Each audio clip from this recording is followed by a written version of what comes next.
Japanese medieval history. There was war and conflict. And at the center of the conflict was the daimyo, the local warlord.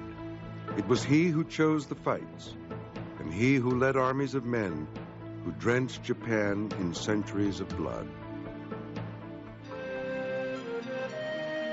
Japan was ruled by an emperor, and the warlord served the royal court. That is until one day in the year 1192, when the nation paused and set off in a new direction. That was the day a warlord, Minamoto Yoritomo, declared himself shogun. While all Japan bowed their heads to the emperor, it was the shogun whose will ruled. The shogun was the military dictator of Japan. The word is actually a shortened version of the full title, Seita Shogun, which literally means commander-in-chief for the suppression of barbarians. The barbarians being the enemies of the shogun. In the Middle Ages, Japan was a group of islands with no central government. Instead, hundreds of local warlords carved their own small territories out of these misty hills and valleys. Warlords and their samurai fought among themselves year after year, decade after decade, for control of the scarce farmland. Eventually, two power blocks developed, the Taira in the west and the Minamoto in the east. Soon as the years went by, these two families would come into conflict with each other and threaten the very existence of the imperial system they were rewarded for supporting. These two clans eventually met on the battlefield. It turned the countryside red with blood. One man, Minamoto Yoritomo, would emerge from this conflict to change the face of Japanese politics. Minamoto Yoritomo must have been a very charismatic individual. As a 13-year-old, he's exiled off to eastern Japan, and he is pretty much under the watchful eye of Taira adherents. Well, the first individual that tried to look after him was off in the capital, serving in Kyoto, and in his absence, Yoritomo became intimate with his daughter and produced a child. And that guy was obviously terrified. Here is a young captive that he's supposed to be taken care of, and the man has made himself very welcome in his own home. Yoritomo was the heir to a prominent warrior tradition, and his revolution was to inspire the samurais of Japan to sense their true power. He simply said to his fellow warriors in the East, come fight for me, join my army, and in return, I will do for you what the court has been doing for you in terms of guaranteeing your status. But I'm a warrior like you are. I'm a provincial resident like you are. I'm not one of them. And he obviously touched off, or hit a nerve here. The timing was very good. Yoritomo led his Minamoto clan in a struggle with their rivals of the 12th century, the Tairas. His armies were soon caught up in the great battles that became known as the Genpei Wars. And it was during the Great War between these two powerful clans that Minamoto Yoritomo saw his chance to dominate all Japan's warlords. The Genpei Wars came to a dramatic culmination in the Battle of Dan no Ura in 1185. Dan no Ura is almost unique in samurai history because it was a sea battle.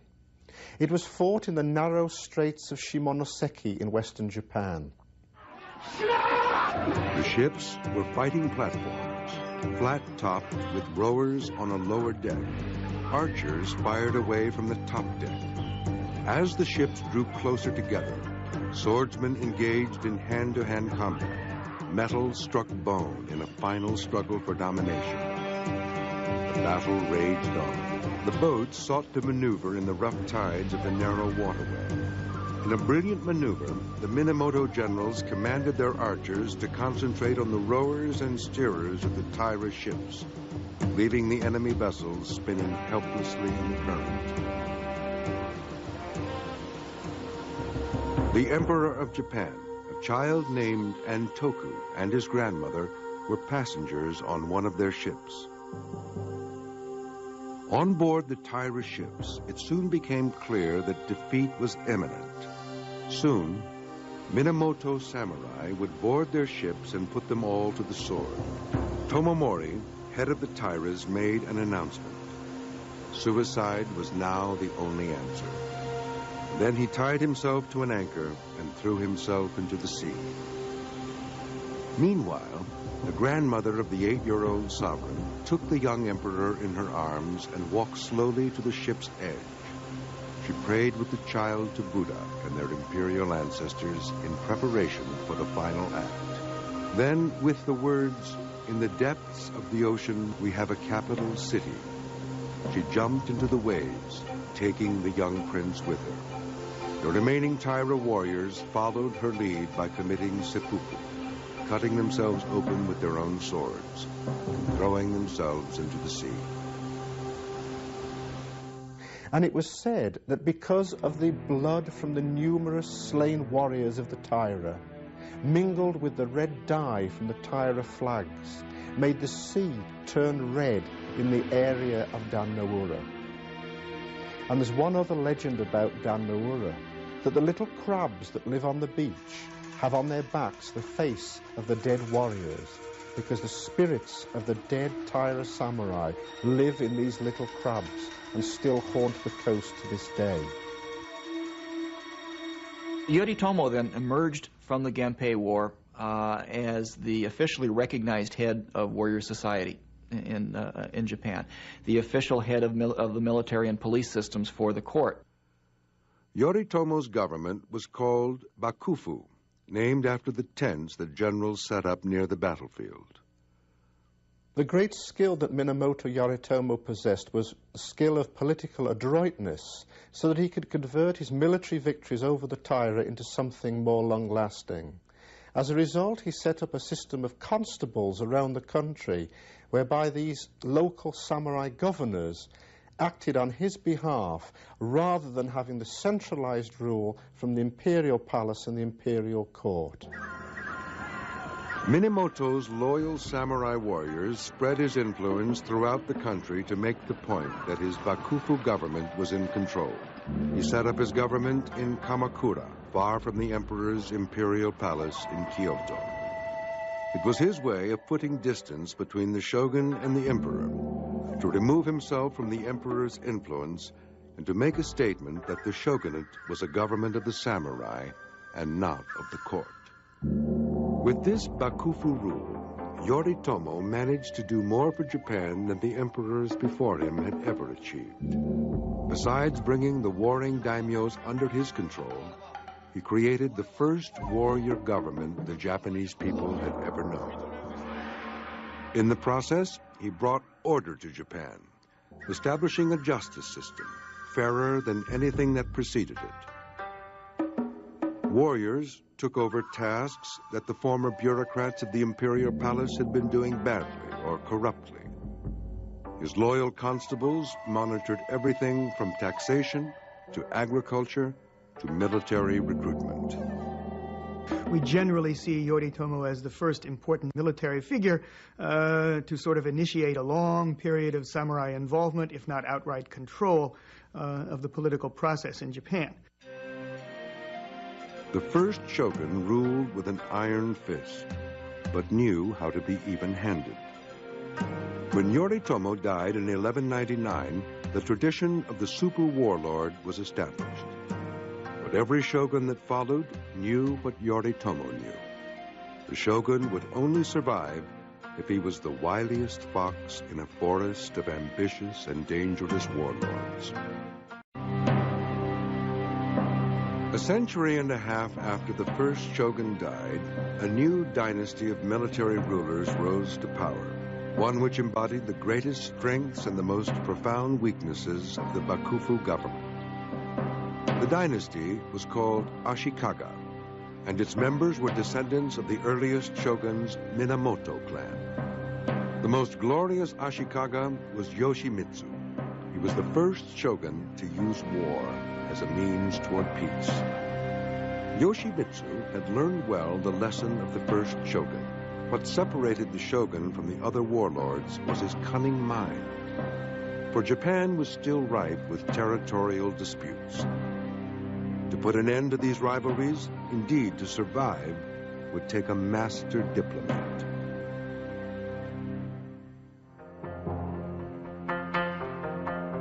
In 1392, two rival clans pitted huge samurai armies against each other, as each claimed one of its heirs emperor of all Japan. As a result, there was the emperor of the north and an emperor of the south. Yoshimitsu called the two rival clan leaders together for a meeting. Through negotiations that were full of ceremony and courtly manners, he played on their sense of pride and honor. Perhaps he suggested they could work out an arrangement in which each party got his wish. Both clans could have an emperor. Yoshimitsu brought the wars to an end, not so much by a military victory, but by negotiation, whereby the succession between the two lines would alternate.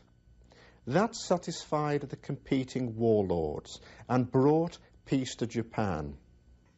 Yoshimitsu is known to us historically far more as a patron of the arts than he is as a military figure, even though it was during his particular tenure as shogun that the endemic warfare that had been going on in Japan for several decades was brought to a halt, as he brought the northern and the southern courts together again.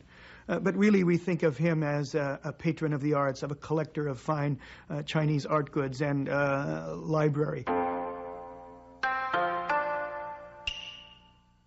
Shogun Yoshimitsu, the negotiator and the peacemaker, brought Japan into a brief but significant era of peace.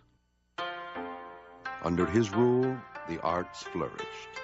Without the fear of conquest and battle, calligraphy, poetry, and music developed as they never had before.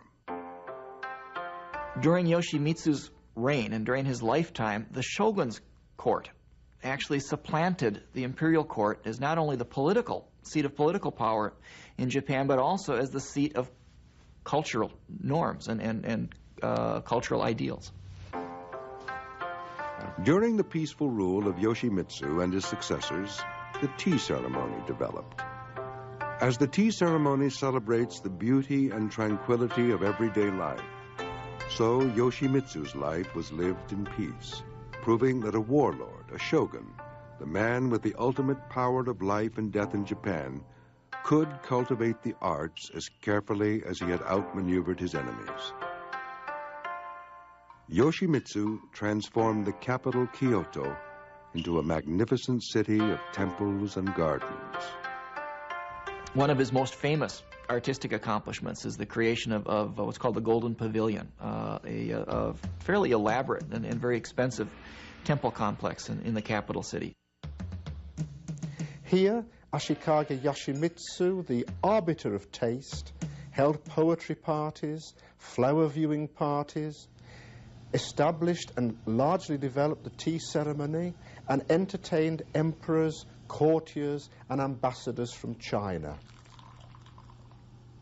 If the high point of Muromachi warrior government came under Yoshimitsu, his successors were not so fortunate.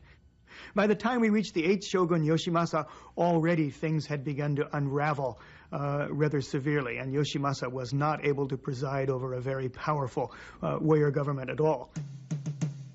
5 Ashikaga heirs succeeded Yoshimitsu as shogun, but their reigns were disappointing. The final Ashikaga shogun, and perhaps the most tragic, was his great-great-grandson, Yoshimasa.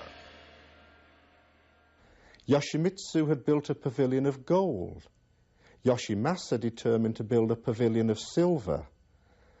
The pavilion was built, but funds ran out before it could be coated in silver as he had planned. And this, in a sense, was symbolic of the age, because whereas the silver pavilion is unfinished, so was Yoshimasa's own attempts at government. Yoshimasa idolized his great-great-grandfather, but lacked his diplomatic skills. the position of the shogun at the head of warrior society deteriorated so badly that it was almost non-existent. And Yoshimasa himself didn't seem to have had a whole lot of interest in maintaining his governing authority. He was far more interested in being just a patron of the arts. He was something of a playboy. While the shogun concerned himself with poetry and flowers, rival clans schemed to seize power. Soon, all of Japan was caught up in a bloody civil war. Kyoto itself became a battleground. And we have skirmishes where one group goes out and burns out the buildings of one particular group. And then there are counterattacks, and buildings of the other group are burned down. And again, the commoners' lives, the people who lived in the city of Kyoto, were affected in ways that they had never been in previous battles. The citizens of Kyoto began to evacuate the city. Invading armies confiscated their empty houses. Barricades appeared in the streets. Opposing samurai warriors dug trenches facing each other along the city's grand avenues. And within a short space of time, this beautiful city, which consisted of buildings built largely of wood, was reduced to blackened ashes. While Yoshimasa devoted his energies to a courtly life of tea ceremonies, flower viewing parties, and poetry readings, outside the palace walls, the ravages of the Onin War spread destruction throughout Japan. In fact, the war really never ended. Instead, it sort of petered out in the capital and drifted off into the provinces.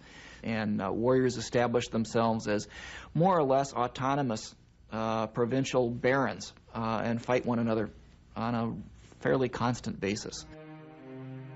It was time for a true warrior to help steer the nation back on the road to peace. Soon, one did. A man from humble beginnings who would inaugurate the greatest era of the long rule of the shoguns. By the 16th century, clans, bandits, and fanatic religious cults fought one another in struggles so relentless that the period became known as the Age of the Country at War. Provincial warlords had become their own masters once again, and the countryside spun off into many small kingdoms rather than one central government. One warlord would steer the country back on the road to peace. His name was Oda Nobunaga. He was an intrepid warrior, absolutely without fear, and absolutely, it would seem, without shame. We remember him today because of the tremendous cruelty that he seems to have exhibited in dealing with his enemies. As the British historian George Sampson once noted, he was a cruel and callous brute. Nobunaga's origins were humble, too humble for him to ever dream of becoming a shogun. The son of a minor warlord, he remained a small territorial chieftain until opportunity knocked at his door. He controlled a comparatively small area of land, but it was very strategically situated because to the east of the Oda territories was the territory of the much more powerful family of Imagawa. And in 1560, Imagawa Yoshimoto, the head of the clan, conceived a grandiose plan of marching on Kyoto and setting himself up as shogun. With a sizable force of 25,000, the defiant warlord began to march towards Kyoto. Following the etiquette of the day, Yoshimoto planned to notify the various warlords whose territories he would pass through. There was one neighbor, though, who wouldn't be worth this consideration. Now, it so happened that the first territory that Imagawa would have to pass through was Oda Nobunaga's own province. And he clearly regarded Nobunaga as a minor irritation to be brushed to one side. After all, his troops outnumbered the Oda troops by 12-1. Imagawa's samurai burned 3 of Nobunaga's frontier fortresses with little real resistance. So confident was Imagawa Yoshimoto of ultimate victory that he rested his troops in a little gorge and held one of the traditional head-viewing ceremonies. By the time Yoshimoto had settled his troops down for a rest, Nobunaga was already mobilizing his men for an attack. During a heavy thunderstorm, Nobunaga's samurai overran the camp. The intruders reached for their weapons, and the killing began. When Yoshimoto awoke from his nap, he could hear noise and shouts, but he mistook it for a brawl among his men. Just as he emerged from his tent to stop the fighting, he saw a Nobunaga samurai racing towards him. It was the last thing he ever saw. The Battle of Okihazama, as it is called, lasted only for about 15 minutes, and it turned out to be one of the most decisive battles in Japanese history, because it raised Oda Nobunaga, the minor warlord, to a position of military preeminence in central Japan. It was his springboard to move towards a goal of unification. At the age of only 21, Nobunaga was on his way to becoming the ruler of all Japan. He continued to wage campaigns across the country. One by one, he eliminated the country's most feared and unruly warlords. Province after province fell under Nobunaga's control. If we tend to think today of Oda Nobunaga as a warrior who was absolutely ferocious in defeating his enemies and not giving an inch, all of his life wasn't devoted totally to the military conquest of Japan. He was a man of very eclectic interests. And certainly we owe a lot to Oda Nobunaga as the individual who perhaps facilitated the spread of early Western civilization in Japan. It was in the 1540s, as a matter of fact, that European civilization reached Japan. He made brilliant use of the newly arriving Europeans. He pitted the Christian missionaries against a fanatical Buddhist sect of warrior monks. They were tough fighters who had challenged his rule and caused him endless problems on the battlefield. He let loose newly converted Christian samurai with a religious fanaticism of their own. They took on the monks with tremendous courage and determination. Nobunaga swore that he would destroy them yama yama, tani tani, which means on every mountain and in every valley. He destroyed them without a moment's thought. Thousands of people met their death. Particularly, he is remembered, for example, for burning down the entire religious establishment at Mount Hiei, which had been the protective temple for the capital at Kyoto since it was founded in the 9th century. And thousands of people met their death when he burned down all those buildings and put everyone to the sword. Nobunaga was quick to employ another export to the shores of Japan: gunpowder. He was the first warlord really to understand the potential of using guns in battle. Lots of other warlords used them, but very few had used them effectively. At the Battle of Nagashino, Nobunaga put his musketeers on the front line and ordered rotating volleys.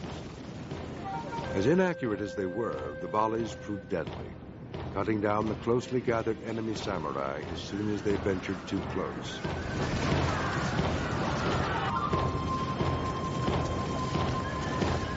The soldiers would then charge and finish off the enemy.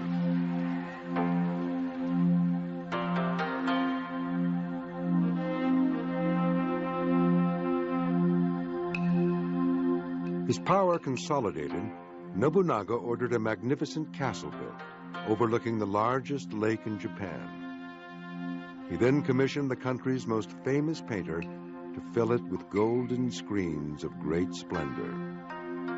Nobunaga's authority remained unchallenged for over 20 years, until in 1582, an ambitious general decided to seize an opportunity. Nobunaga had stopped for the night at a temple in Kyoto on his way to a castle siege in the west. He never suspected that the traitorous general Akechi Mitsuhide was preparing to set the structure to the torch. While flames began to consume his placid surroundings, Nobunaga would deny his enemies the pleasure of assassinating him. He committed ritual suicide. The man who killed him, Akechi Mitsuhide, has acquired the title into history of the 13-day Shogun, because 13 days is all that he lasted. Once the news of Nobunaga's assassination reached his loyal general Hideyoshi, Hideyoshi rushed back to Kyoto to destroy the usurper.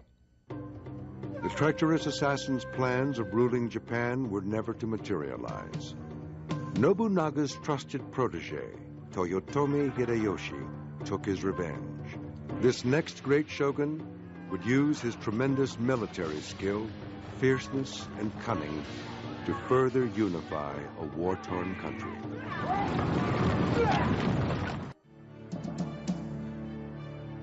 Toyotomi Hideyoshi avenged the death of his master, Oda Nobunaga. He had the murderer's head put on public display. A crude form of press release, clearly a warning that Hideyoshi was taking over where Nobunaga had left off. But Hideyoshi found a Japan still torn apart by restless warlords. He quickly set out to further the cause of reunification. Toyotomi Hideyoshi was Japan's most dramatic rags-to-riches story. He began life as a peasant, as a foot soldier in Nobunaga's army. But his skill, his fierceness, and his cunning helped him advance as a military officer. He's an individual that showed incredible ability to fight and to organize troops, to communicate well with other troops who were placed under him, and he rose rather rapidly within the command of Oda Nobunaga. Hideyoshi had risen from the peasant class to become a commander of samurai. Eventually, he became the ruler of all Japan. He was a fearsome sight, a warrior who led his men into battle. Some people said he had the face of a wizened monkey, but that on the field of battle he was a veritable war god. And like the other two great unifiers of Japan, Hideyoshi led from the front. Hideyoshi was as crafty as he was ruthless, and he soon implemented a plan to rid the islands of undesirable weaponry and any challenges to his authority.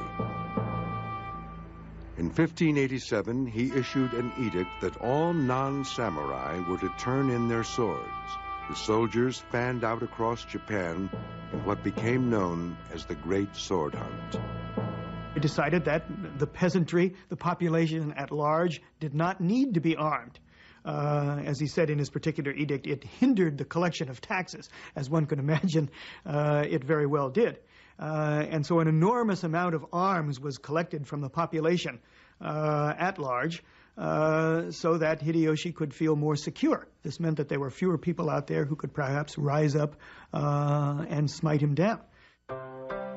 He knew that his enemies would be outraged, so his sword collectors simply explained that the weapons were to be melted down and transformed into a huge statue of Buddha. It would benefit it by bringing about peace, and also it would be honored in the next life, because these weapons of war would have been melted down and turned not quite from swords into plowshares, but from swords into an image of their god. But even with the thousands of weapons smelted into the prodigious belly and smiling eyes of the great Buddha, Hideyoshi's work was not complete. One proud clan still refused to buckle under the shogun's rule. These were the mighty Hojo, who ruled the east of Japan from their fortress of Odawara. Toyotomi Hideyoshi laid siege to Odawara Castle with an army of nearly 250,000 men. The Hojo were hopelessly outnumbered, but tried to resist. Hideyoshi deployed his army on all sides of the fortress. Sizing up his enemy's defenses, he decided the best course was to starve the Hojo out. In a letter to his mother, written in 1590, Hideyoshi described his strategy and the importance of this battle. Please do not worry about me. Now that I have had Odawara tightly besieged, I control 80% of what goes on in the provinces. Since Odawara is the key to the entire nation, I have to starve them out, so it will take time. The siege wore on. Hideyoshi was patient. The samurai grew vegetables and played games while the shogun waited. Eventually, the Hojo realized they could hold out no longer, and a deal was done. A couple of suicides here, a resignation there. Toyotomi Hideyoshi, the supreme shogun, had unified Japan in a way not known for centuries. The last obstacle to reunification had fallen. For the first time since the rule of Yoshimitsu in the 1300s, Japan bowed to the will of one man, Shogun Hideyoshi. One of the first things Hideyoshi begins to do when he finds himself finally having achieved power is to shut the door behind him and make sure that no one else can ever again do what he just did. Hideyoshi, the peasant who became shogun, decided that all samurai must now come from samurai families. No one could do what he had, rise from a lowly birth to the pinnacle of power. He begins the idea of social separation of class, trying to define what is a samurai, what is a peasant, what is a merchant, and who should live where. So we see a kind of structuring of class society that had not existed for a long period in Japanese history. There had been a great deal of chaos, and people moved up and down the social order fairly easily. But after Hideyoshi, it became increasingly impossible to do that. Hideyoshi now turned his attention abroad. In 1592, he launched an invasion of Korea with a force of over 100,000 men. They made rapid progress, fighting their way up through the Korean peninsula to Seoul and beyond. However, sickness, the winter frost, together with constant guerrilla attacks, gradually undermined the Japanese military position. Hideyoshi's regime was weakened as a result of the failed Korean expedition. Hideyoshi, who had fought his way into the samurai class and made it rule supreme, now faced the same problems as his predecessor, Oda Nobunaga. If Oda Nobunaga was not able to pass on his control of Japan to his descendants, neither was Toyotomi Hideyoshi to be successful in founding a lasting power structure in Japan. Certainly he wasn't the first one to have this problem in Japan, but of course it all boiled down to having an appropriate heir which he could pass his position on to. As Hideyoshi lay dying in 1598, he announced that his infant son, Hideyori, would succeed him. Several times before he was to pass away, Toyotomi Hideyoshi called to him his 5 major generals, asking them and swearing that, and having them swear that they would in fact support Hideyori upon Hideyoshi's death. The fact that he had to call them together more than once suggests that he was somewhat apprehensive as to the future of his young son. And in fact, that's exactly what was to happen. One general in particular, Tokugawa Ieyasu, a trusted confidant, pledged his loyalty. It was a promise he would not keep. Within hours of Hideyoshi's death, this warrior would begin his own bloody struggle to earn the title of shogun.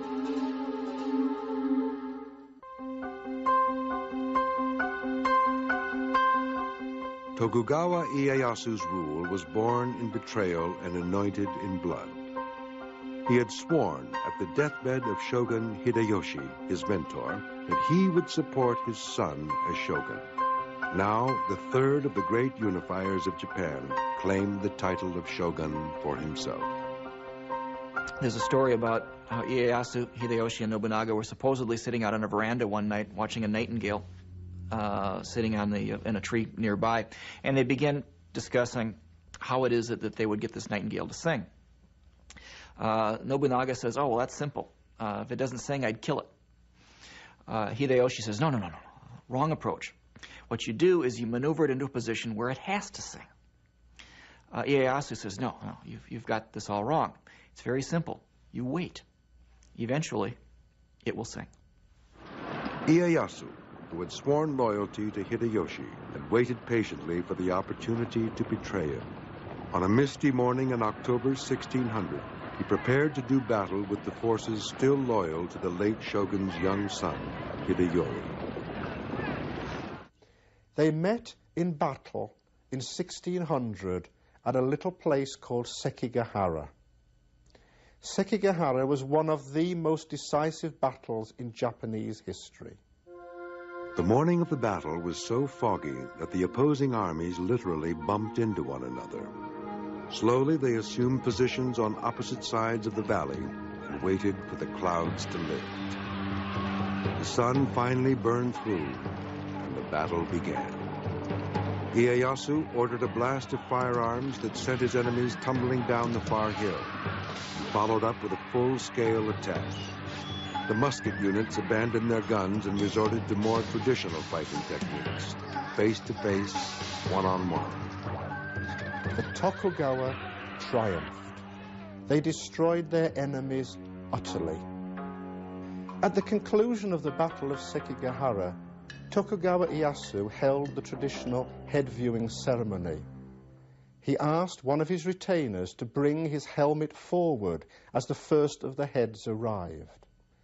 He placed the helmet on his head and tied the cord securely under his chin, uttering the words, "After a battle, tie the cords of your helmet," a phrase which has become a Japanese proverb, indicating that you can't be sure of victory until everything is complete.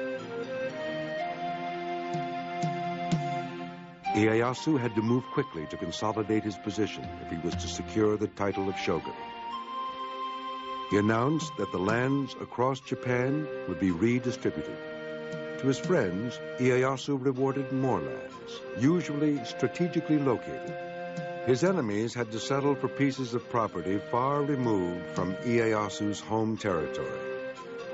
Ieyasu was on the verge of completing the job of unification begun in earnest by his two predecessors. He quickly schemed to make sure that the emperor could not amass enough power and become a future threat. He made a big show of deference to the emperor, but kept him busy with ceremonial duties and cultural events. The emperor was a virtual prisoner in his own palace. Ieyasu now focused his attentions on the daimyo, the warlords across the land. He announced a new policy called alternate attendance, which forced all warlords to keep two homes, one in their own territory and one in the capital. They had to maintain members of their family in the capital residence as virtual hostages. This proved an effective antidote to any thoughts of rebellion. Keeping a second home was expensive. They were too short on money to finance a potential rebellion. On top of all this, they also had to pay rent to the shogun for the privilege of keeping homes in his capital. Japan, a land of constant war, stood ready to enter a new golden age of peace and cultural renaissance. But one crucial battle was left to fight. Hideyori, the previous shogun's son, remained alive. He posed a threat as the only living contender for the title of shogun. Hideyori would have to die before Ieyasu could truly rule. In 1614, Toyotomi Hideyori shut himself up in his late father's castle of Osaka. One of the strongest castles in Japan, was filled with all the people who had suffered at the hands of the Tokugawa triumph. Ronin, the men were called, samurai who had lost their master, numbers of disaffected Christian samurai who had suffered persecution, and anyone else who opposed the Tokugawa's rise to power. Eventually, of course, matters have to come to a head, and Ieyasu realized that. And so in 1614, he used a fairly flimsy excuse to pick a fight with Hideyori, and the result was the two campaigns at Hideyori's castle, Osaka Castle. Hideyori's fortress walls were protected by guns, cannon, and other firearms. His forces were considerable. He would not yield easily. Ieyasu's army numbered almost 250,000 men and were equipped with 300 guns aimed at the fortress walls. His greatest weapon, however, was his own cunning mind. First, he sent a representative to engage in phony peace talks with Hideyori's anxious mother. She was seduced by the offer of a quick and bloodless reconciliation and pressed her son to negotiate. He agreed to Ieyasu's terms. The peace negotiations reached a satisfactory conclusion, satisfactory to the Tokugawa, which was that Hideyori would continue to live in Osaka but pose no threat to the Tokugawa. Ieyasu made a show of disbanding his army. Immediately after signing the peace treaty, Ieyasu's engineers began filling in the moat of Osaka Castle. Toyotomi Hideyori, naturally enough, protested at this, but it was pointed out to him that now that peace had come to Japan, who needed moats or walls? But once again, betrayal was in the wind. In May of 1615, Ieyasu returned with a large army. Broken promises aside, the opposing armies now fought in earnest. Hideyori's men put up stiff resistance, but despite their best efforts, the defenders were doomed. In the final hours of the month-long battle, the 73-year-old Shogun led his troops through the ramparts of Osaka Castle, now engulfed in flames. Hideyori knew his cause was doomed. In true samurai fashion, he retreated with his mother to a quiet corner far from the combat and committed seppuku.